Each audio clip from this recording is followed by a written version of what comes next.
Olá, leitores da Bíblia, bem-vindos ao dia 243. Eu sou a Tati Camargo, do Mulheres com Fé, e juntos estamos lendo a Bíblia por completo, com apenas 15 minutos por dia e alguns minutos adicionais para um mini estudo bíblico. Hoje eu vou ler para vocês Ezequiel, os capítulos 16 e 17. Mas antes, vamos fazer a nossa oração. Senhor Deus, muito obrigado por mais um dia de vida, obrigado pela Tua presença constante, pela Tua paz, obrigada, Senhor Deus, pela Tua bondade, pela Tua provisão todos os dias, obrigado pela a vida, pela nossa família, pela casa em que moramos, obrigada, Senhor. Obrigada pela oportunidade de estarmos lendo a Tua palavra, que Teu Espírito Santo nos dê entendimento, compreensão, sabedoria ao ler a Tua palavra, que a Tua revelação seja nos mostrada através do Teu Espírito Santo, Pai, que possamos estar no centro da Tua vontade, Senhor. Corrija, Senhor, cada pensamento errado, entendimento errado que nós tenhamos tido e transforme, Senhor Deus, pelas verdades da Tua palavra.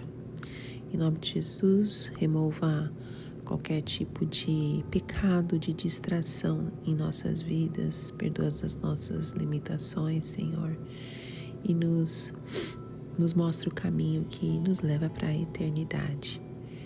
Fala conosco nesta manhã, Senhor Deus, nesse momento, em nome de Jesus. Amém.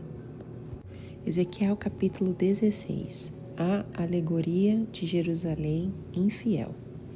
Veio a mim esta palavra do Senhor: Filho do homem, confronte Jerusalém com suas práticas detestáveis e diga: assim diz o soberano Senhor a Jerusalém. Sua origem e seu nascimento foram na terra dos cananeus. Seu pai era um amorreu e sua mãe era uma hitita. Seu nascimento foi assim: no dia em que você nasceu, o seu cordão umbilical não foi cortado, você não foi lavada com água para que ficasse limpa, não foi esfregada com sal, nem enrolada em panos. Ninguém olhou para você com piedade, nem teve suficiente compaixão para fazer qualquer uma dessas coisas por você. Ao contrário, você foi jogada fora, em campo aberto, pois no dia em que nasceu foi desprezada. Então, passando por perto, ouvi você se esperneando em seu sangue, e enquanto você jazia ali em seu sangue, eu lhe disse: viva! E eu a fiz crescer como uma planta no campo. Você cresceu e se desenvolveu e se tornou a mais linda das joias. Seus seios se formaram e seu cabelo cresceu, mas você ainda estava totalmente nua. Mais tarde, quando passei de novo por perto, olhei para você e vi que já tinha idade suficiente para amar. Então, estendi a minha capa sobre você e cobri sua nudez. Fiz um juramento e estabeleci uma aliança com você, palavra do soberano Senhor, e você se tornou minha. Eu lhe dei banho com água e, ao lavá-la, limpei o seu sangue e a perfumei. Pus-lhe um vestido bordado e sandálias de couro. Eu a vesti de linho fino e a cobri com roupas caras. Adornei-a com joias, pus braceletes em seus braços e uma gargantilha em torno do seu pescoço. Dei-lhe um pendente, pus brincos em suas orelhas e uma linda coroa em sua cabeça. Assim você foi adornada com ouro e prata. Suas roupas eram de linho fino, tecido caro e pano bordado. Sua comida era a melhor farinha, mel e azeite de oliva. Você se tornou muito linda e uma rainha. Sua fama espalhou-se entre as nações por sua beleza, porque o esplendor que eu lhe dera tornou perfeita a sua formosura. Palavra do soberano, o Senhor. Mas você confiou em sua beleza e usou sua fama para se tornar uma prostituta. Você concedeu seus favores a todos os que passaram por perto, e a sua beleza se tornou deles. Você usou alguma de suas roupas para adornar altares idólatras, onde levou adiante a sua prostituição. Coisas assim jamais deveriam acontecer. Você apanhou as joias finas que eu lhe tinha lhe dado, joias feitas com meu ouro e minha prata. E fez para si mesma ídolos em forma de homem e se prostituiu com eles. Você também os vestiu com suas roupas bordadas e lhes ofereceu meu óleo e meu incenso, e até minha comida que lhe dei, a melhor farinha, o azeite de oliva e o mel. Você lhes ofereceu tudo como incenso aromático. Foi isso que aconteceu, diz o soberano, o Senhor. E você ainda pegou seus filhos e filhas que havia gerado para mim e os sacrificou como comida para os ídolos. A sua prostituição não foi o suficiente?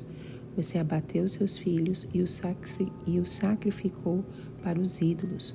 Em todas as suas práticas detestáveis, como em sua prostituição, você não se lembrou dos dias de sua infância, quando estava totalmente nua, esperneando em seu sangue.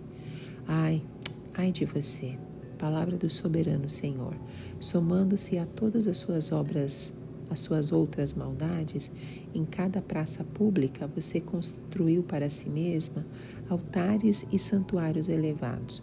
No começo de cada rua você construiu seus santuários elevados e deturpou sua beleza, oferecendo seu corpo como promiscuidade, cada vez maior a qualquer um que passasse.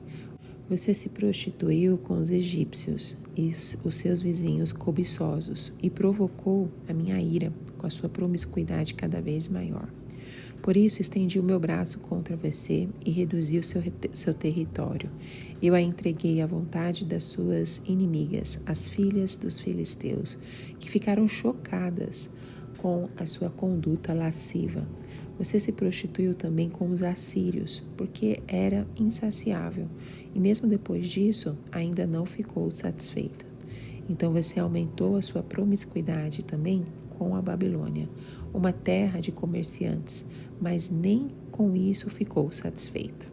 Como você tem pouca força de vontade, palavra do soberano, o Senhor, quando você fez todas essas coisas agindo como uma prostituta descarada, quando construía os seus altares idólatras em cada esquina e fazia seus santuários elevados em cada praça pública, você só não foi como prostituta porque desprezou o pagamento.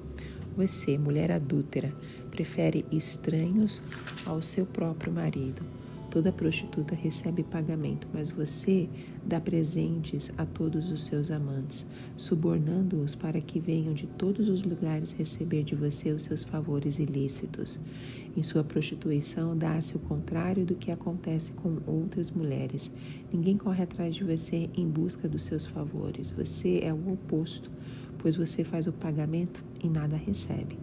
Por isso, prostituta, ouça a palavra do Senhor. Assim diz o soberano Senhor. Por você ter desperdiçado sua riqueza e ter exposto a sua nudez em promiscuidade com seus amantes, por causa de todos os seus ídolos detestáveis e do sangue dos seus filhos dado a eles, por esse motivo vou ajuntar todos os seus amantes com quem você encontrou tanto prazer, tanto os que você amou como aqueles que você odiou. Eu os ajuntarei contra você de todos os lados e a deixarei nua na frente deles, e eles verão toda a sua nudez.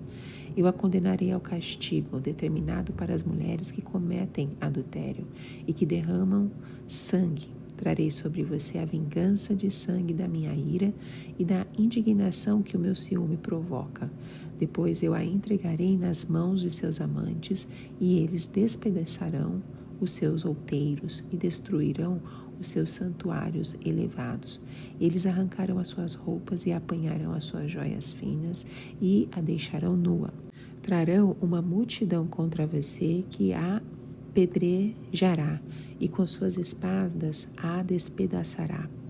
Eles destruirão a fogo as suas casas e lhes infligirão castigo à vista de muitas mulheres. Porém, fim à sua prostituição, e você não pagará mais nada aos seus amantes. Então a minha ira contra você diminuirá, e a minha indignação cheia de ciúme se desviará de você. Ficarei tranquilo e já não estarei irado. Por você não ter lembrado dos dias de sua infância, mas ter provocado a minha ira com todas essas coisas, certamente farei cair sobre a sua cabeça o que você fez. Palavra do soberano, o Senhor. Acaso você não acrescentou lascívia a todas as suas outras práticas repugnantes? Todos os que gostam de citar provérbios citarão este provérbio sobre você. Tal mãe, tal filha. Você é uma verdadeira filha de sua mãe, que detestou o seu marido e os seus filhos, e você é uma verdadeira irmã de suas irmãs, as quais detestavam os seus maridos e seus filhos. A mãe de vocês era uma hitita e o pai de vocês um amorreu. Sua irmã mais velha era Samaria, que vivia ao norte de você com suas filhas, e sua irmã mais nova, que vivia ao sul com suas filhas, era Sodoma. Você não apenas andou nos caminhos delas e imitou suas práticas repugnantes, mas também em todos os seus caminhos logo se tornou mais depravada do que elas. Juro pela minha vida, palavra do soberano Senhor, sua irmã Sodoma e suas filhas e as filhas dela jamais fizeram o que você e as suas filhas têm feito. Ora, este foi o pecado de sua irmã Sodoma. Ela e suas filhas eram arrogantes, tinham fartura de comida e viviam despreocupadas. Não ajudavam os pobres e os necessitados. Eram altivas e cometeram práticas repugnantes diante de mim. Por isso eu me desfiz delas, conforme você viu. Samaria não cometeu metade dos pecados que você cometeu. Você tem cometido mais práticas repugnantes do que elas e tem feito suas irmãs parecerem mais justas, dadas todas as suas práticas repugnantes. Aguente a sua vergonha, pois você proporcionou alguma justificativa às suas irmãs, visto que os seus pecados são mais detestáveis que os delas. Elas parecem mais justas que você. Envergonha-se, pois, e suporte a sua humilhação, porquanto você fez as suas irmãs parecerem justas. Contudo, eu restaurarei a sorte de Sodoma e das suas filhas, e de Samaria e das suas filhas, e a sua sorte junto com elas, para que você carregue a sua vergonha e seja humilhada por tudo que você fez, o que serviu de consolo para elas. E suas irmãs, Sodoma com suas filhas e Samaria com suas filhas, voltarão para o que elas eram antes, e você e suas filhas voltarão ao que eram antes. Você nem mencionaria o nome de sua irmã Sodoma na época do orgulho que você sentia, antes da sua impiedade ter trazida a público. Mas agora você é alvo da zombaria das filhas de Edom e de todos os vizinhos dela, e das filhas dos filisteus, e de todos os que vivem ao seu redor, e que as desprezam. Você sofrerá as consequências da sua lascívia e das suas práticas repugnantes. Palavra do Senhor. Assim diz o soberano Senhor: eu a tratarei como merece, porque você desprezou o meu julgamento ao romper a aliança. Contudo, eu me lembrarei da aliança que fiz com você nos dias da sua infância, e com você estabelecerei uma aliança eterna. Então você se lembrará dos seus caminhos e se envergonhará quando receber suas irmãs, a mais velha e a mais nova. Eu as darei a você como filhas, não porém como base em minha aliança com você. Por isso estabelecerei a minha aliança com você e você saberá que eu sou o Senhor. Então, quando eu fizer propiciação em seu favor por tudo que você tem feito, você se lembrará e se envergonhará e jamais voltará a abrir a boca por causa da sua humilhação. Palavra do soberano, o Senhor. Ezequiel capítulo 17. 2 águias e uma videira. Veio a mim esta palavra do Senhor. Filho do homem, apresente uma alegoria e conte uma parábola à nação de Israel. Diga a eles, assim diz o soberano Senhor: uma grande águia com asas poderosas, penas longas e vasta plumagem de cores variadas veio ao Líbano, apoderando-se do alto de um cedro. Arrancou o seu broto mais alto e o levou para uma terra de comerciantes, onde o plantou numa cidade de mercadores. Depois apanhou um pouco de sementes da sua terra e pôs em solo fértil. Ela as plantou como um salgueiro junto a muita água, e elas brotaram e formaram uma videira baixa e copada. Seus ramos se voltaram para a águia, mas as suas raízes permaneceram debaixo da videira. A videira desenvolveu-se e cobriu-se de ramos, brotos e folhas. Mas havia outra águia grande, com asas poderosas e rica plumagem. A videira lançou suas raízes na direção dessa águia, desde o lugar onde estava plantada, e estendeu seus ramos para ela em busca de água. Ora, ela havia sido plantada em terreno bom, junto a muita água, onde produziria ramos, daria fruto e se tornaria uma videira viçosa. Diga a eles, assim diz o soberano Senhor, ela vingará, não será desarraigada e seus frutos não serão arrancados para que ela seque. Tudo que brotar dela secará. Não serão necessários nem braços fortes, nem muitas pessoas para arrancá-las pelas raízes.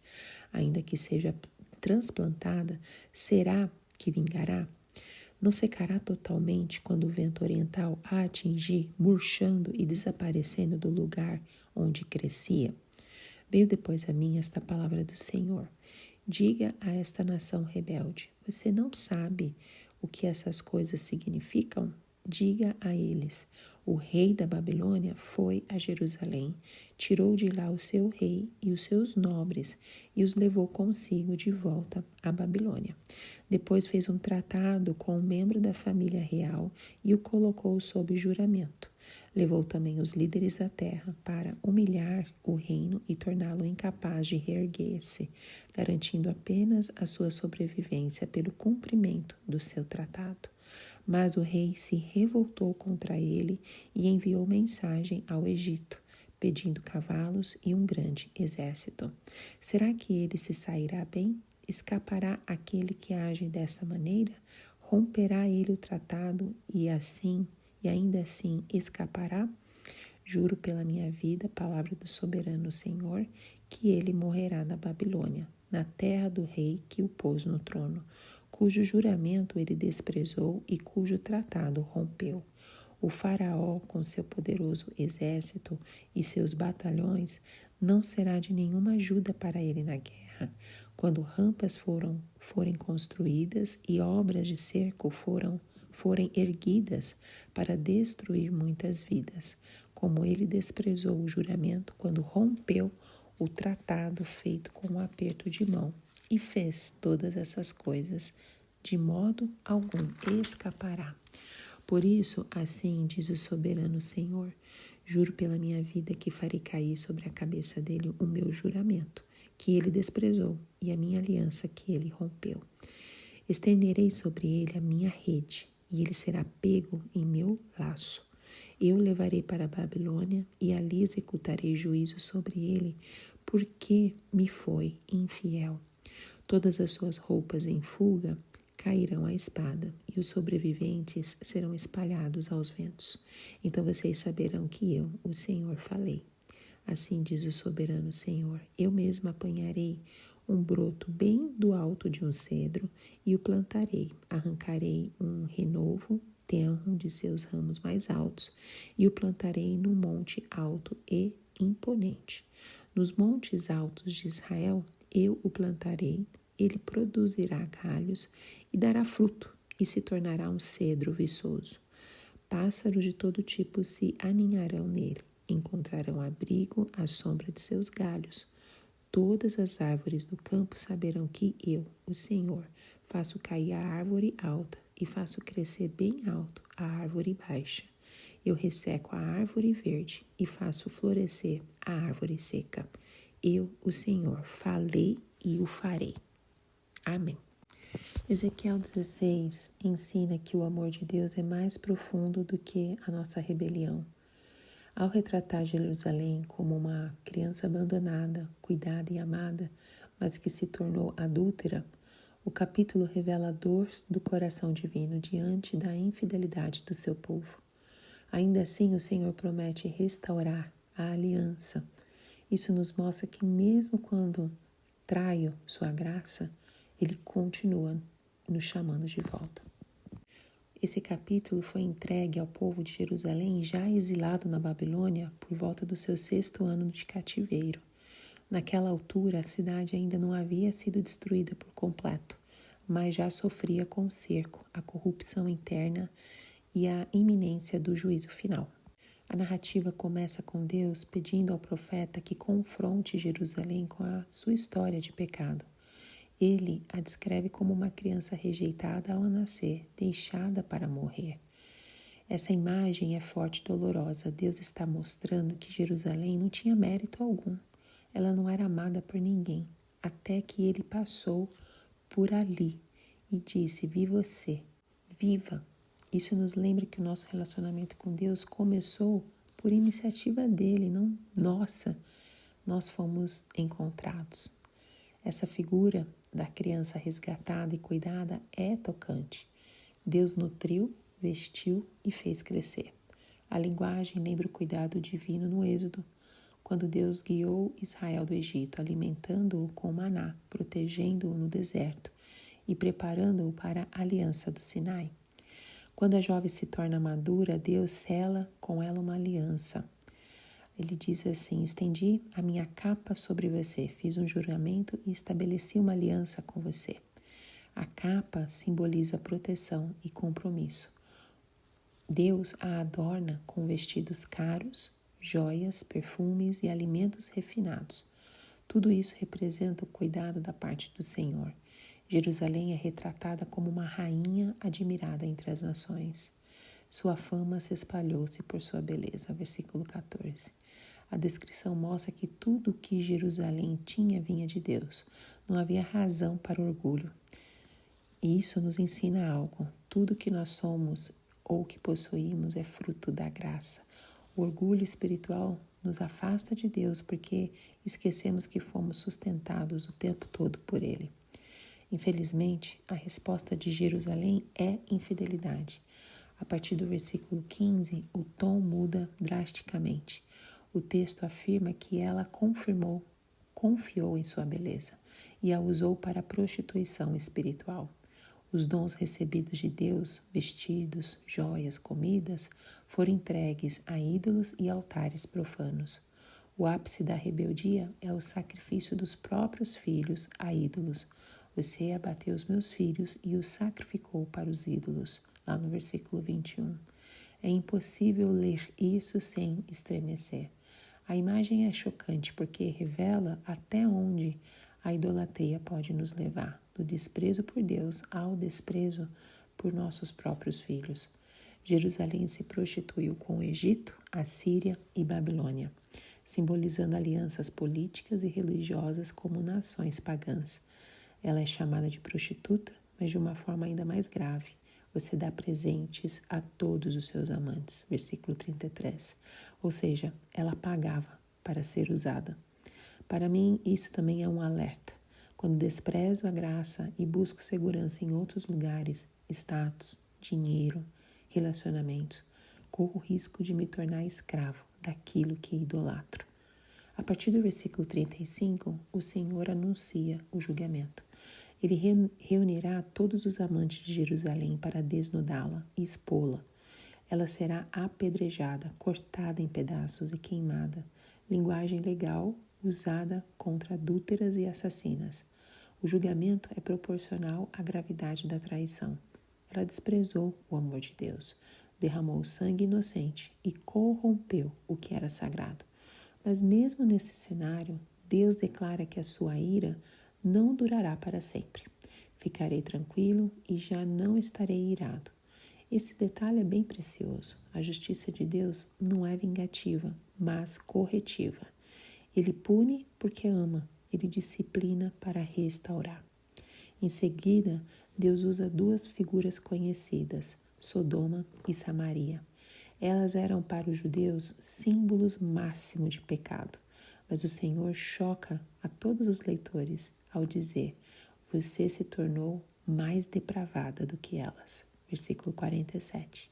Jerusalém, que tinha a lei, os profetas, o templo, o nome do Senhor, havia superado em maldade quem sequer conhecia Deus. O pecado de Sodoma é descrito com precisão: arrogância, fartura de comida e despreocupação, mas não ajudavam os pobres. Versículo 49. Já Samaria, o reino do norte, foi destruída por sua idolatria. Mas ambas são usadas aqui para enfatizar a gravidade do pecado de Jerusalém, que com mais luz pecou ainda mais. Essa comparação também nos alerta. Quanto mais conhecimento tenho de Deus, maior é minha responsabilidade e maior será minha culpa se mesmo assim me afastar. Ao final do capítulo, Deus surpreende. Contudo, eu me lembrarei da aliança que fiz com você nos dias da sua infância e estabelecerei uma aliança eterna com você. Versículo 60. Depois de todo o julgamento, ele promete restauração. Essa aliança eterna aponta para algo novo. Deus trará Sodoma e Samaria de volta e também Jerusalém. Mas a reconciliação será marcada por arrependimento e humilhação. Você se lembrará dos seus caminhos e se envergonhará. Versículo 61. Esse é o ponto mais tocante do capítulo. O amor de Deus vai além da infidelidade.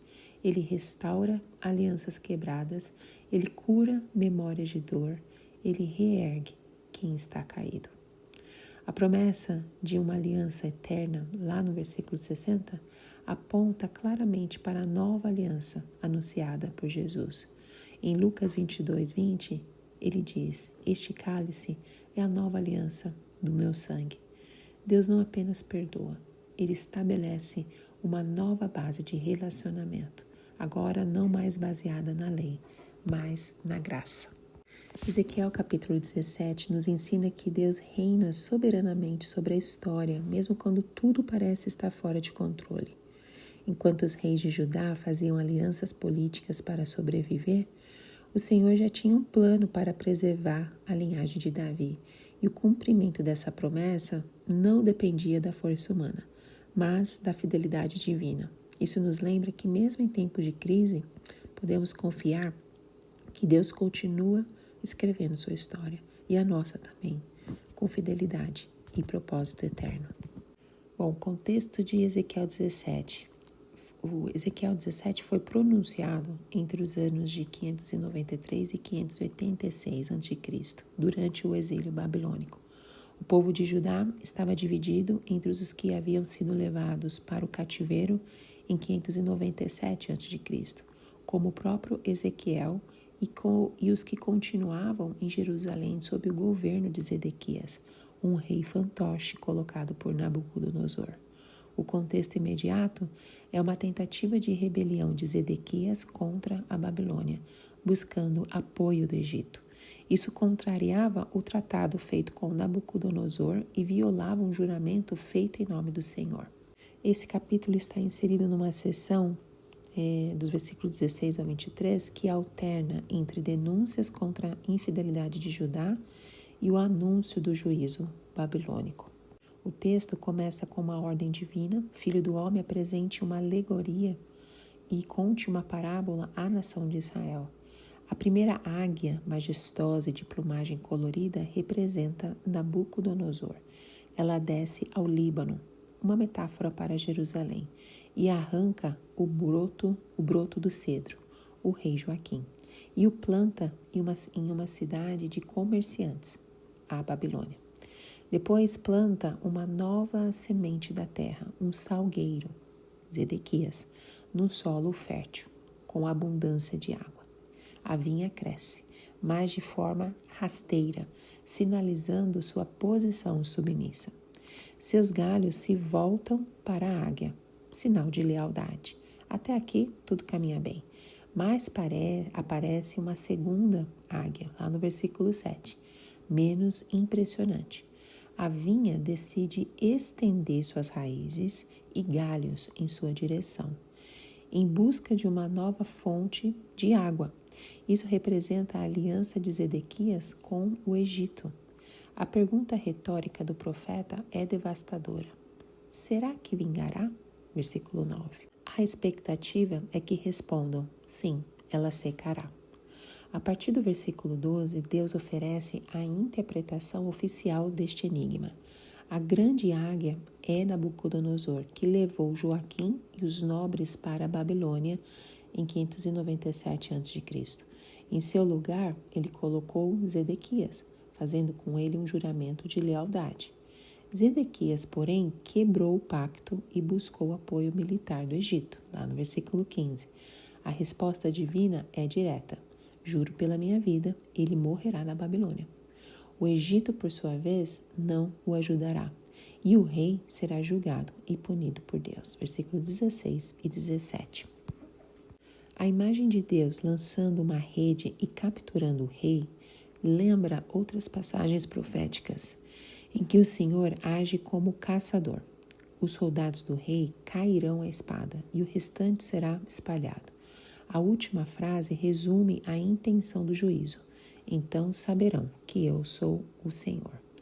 Depois de anunciar o juízo, Deus revela uma promessa surpreendente. Ele mesmo tomará um broto do alto do cedro, a linhagem de Davi, e o plantará em um monte alto, em Israel, lá no versículo 22. Esse renovo se tornará um cedro magnificente, onde todos os pássaros farão ninho, versículo 23. A imagem é rica, porque trata de um renascimento messiânico. Agora é Deus quem planta e garante a sobrevivência da dinastia davídica.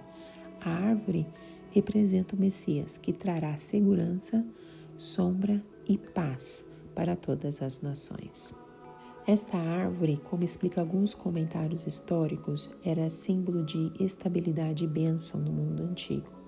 Em Ezequiel, ela aponta para o reinado ideal, algo que nem Joaquim nem Zedequias puderam cumprir. A promessa termina com uma fórmula de reconhecimento. Todas as árvores do campo saberão que eu sou o Senhor. O objetivo de Deus não é apenas restaurar Israel, mas manifestar sua glória ao mundo. Ele derruba árvores altas e exalta as baixas. Ele seca a verde e faz a seca florescer. Essa soberania absoluta nos inspira confiança. A imagem de renovo de Ezequiel 17 encontra eco em várias passagens messiânicas. Em Isaías 11:1, lemos: do tronco de Jessé sairá um rebento. Em Jeremias 23:5, Deus promete levantar um renovo justo. Todas essas figuras apontam para Jesus. No Novo Testamento, Jesus é identificado como o herdeiro de Davi, lá em Lucas 1:32, e o cumprimento das promessas davídicas, Mateus 1:1. Ele é o broto plantado por Deus em Sião, não para servir a impérios humanos, mas para reinar eternamente. Como ele mesmo declarou: quando eu for levantado da terra, atrairei todos a mim. João 12:32. É isso que a árvore acolhedora de Ezequiel representa.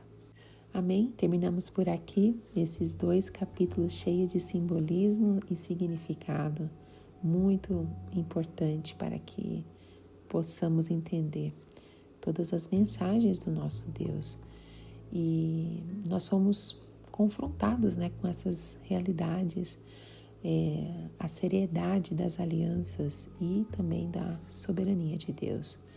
Zedequias quebrou um juramento feito em nome do Senhor e sofreu consequências. Isso nos faz refletir sobre a integridade das nossas palavras. Quando nós prometemos algo diante de Deus, nós devemos cumprir. Ele não ignora os compromissos que assumimos. Também eu vejo que as alianças humanas, mesmo que pareçam vantajosas, não podem substituir a confiança no Senhor. Zedequias achou que o Egito o salvaria, mas foi um engano. Às vezes nós também colocamos a nossa esperança em soluções humanas, mas o verdadeiro livramento vem de Deus, mesmo quando Ele usa meios inesperados. Outro ponto que nos toca é a paciência divina. Deus deu chance para Zedequias permanecer submisso e viver em paz. A vinha estava bem cuidada, plantada em solo fértil, mas ao buscar outra fonte, ela secou. Quando nós desprezamos o cuidado de Deus e buscamos segurança fora dele, nós vamos colher frustração. E por fim, a promessa do renovo nos enche de esperança. Deus não abandonou a casa de Davi. Mesmo no exílio, ele já preparava o futuro. Isso nos lembra que Deus não precisa de circunstâncias perfeitas para cumprir sua promessa. Ele pode fazer nascer uma árvore majestosa em um solo arrasado. A história de Ezequiel 17 e 16 também não termina em ruína, termina com renovo. E a gente pode ver esse renovo em Jesus, que hoje acolhe todos os que nele confiam. Ele é a árvore que nos dá sombra, alimento e abrigo. Que Deus continue nos abençoando e nos ensinando. E eu te encontro no próximo áudio. Tchau, tchau.